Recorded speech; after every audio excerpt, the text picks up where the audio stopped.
বিশ্বকাপে ৪৮ দলের গ্রুপ পর্বের লড়াই শেষ। আজ রাত থেকেই শুরু হবে নক আউট পর্ব। প্রথম ম্যাচে মাঠে নামবে স্বাগতিক কানাডা ও সাউথ আফ্রিকা। উভয় দলই বিশ্বকাপের নক আউট পর্বে খেলছে প্রথমবারের মতো।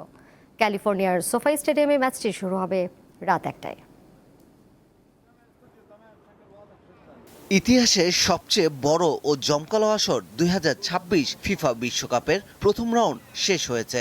৪৮ দলের বিশ্বকাপ থেকে বিদায় নিয়েছে ১৬ দল, আর শিরোপার স্বপ্ন বাঁচিয়ে রেখেছে ৩২ দল।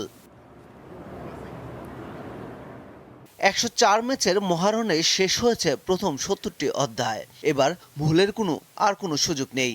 এখন থেকে প্রতিটি ম্যাচই বাঁচা মরার লড়াই। প্রতিটি বাঁশি লিখবে নতুন ইতিহাস, কিংবা ভেঙে দিবে কোটি সমর্থকদের হৃদয়। নকআউট পর্বের রোমাঞ্চে শুরু হচ্ছে বিশ্বকাপের আসল যুদ্ধ, যেখানে আর্জেন্টিনা, ফ্রান্স ও স্বাগতিক মেক্সিকোর মতো দলগুলো গ্রুপ পর্বে সব ম্যাচ জিতে শতভাগ রেকর্ডের হুঙ্কার দিয়ে নকআউট পর্বে পা রেখেছে। আজ রাত ১টায় সাউথ আফ্রিকা ও কানাডার ম্যাচ দিয়ে শুরু হবে নকআউট পর্ব। ২০২৬ বিশ্বকাপের অন্যতম বড় চমক ছিল সাউথ আফ্রিকা।